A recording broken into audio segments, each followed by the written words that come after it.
This is the new art room. Well, this is the hallway outside of the art room. Since I've moved high school, I really miss my other school, but I do love it here as well. These are one of our first projects, the emphasis project.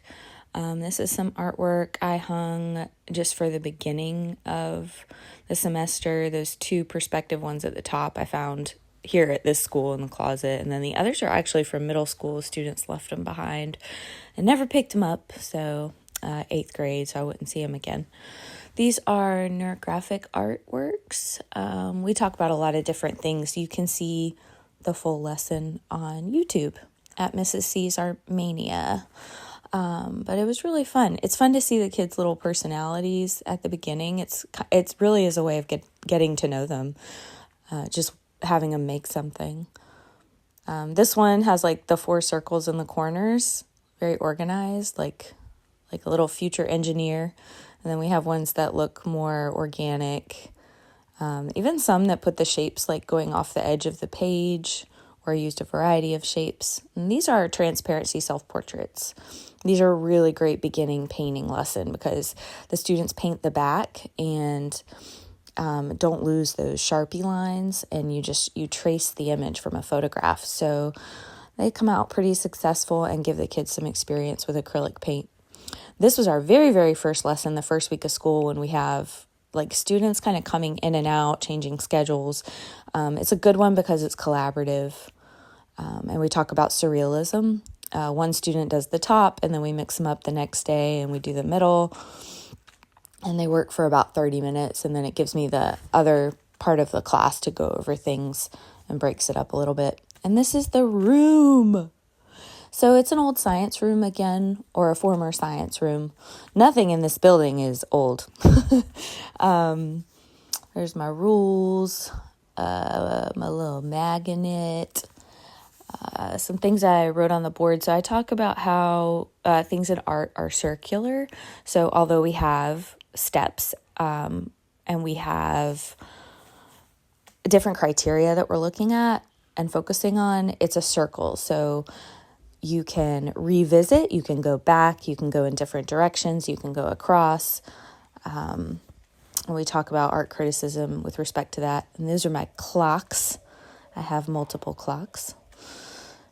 Time is important, and I lose track of it if I don't try to stay on task. These are those self-portraits. So the back looks kind of a mess, and then you turn it over and your lines are still there. So and that's our next painting project. After that, we're doing color theory tree. Some posters, little self-care station. I have everything at the self-care station. Some Tide, some stuff for boys and girls. Some toothpicks, some floss, Band-Aids, rubber bands.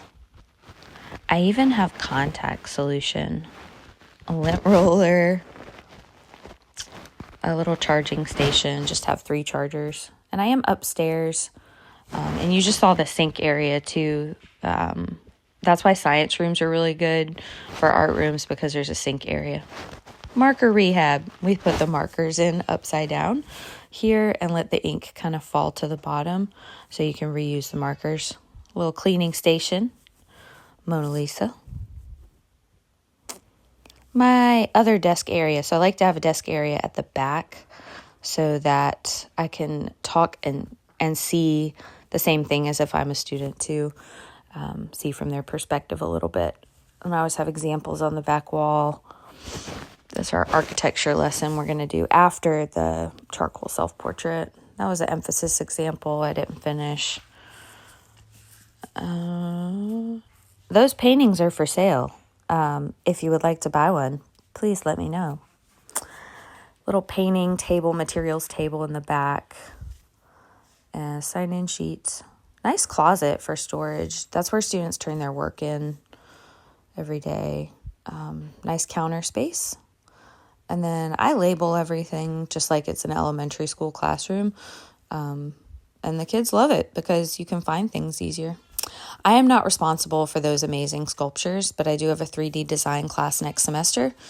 And I aspire to make some great sculptures. Oh, we did do the paper sculptures and the book sculptures in middle school. That's it. Thanks for watching.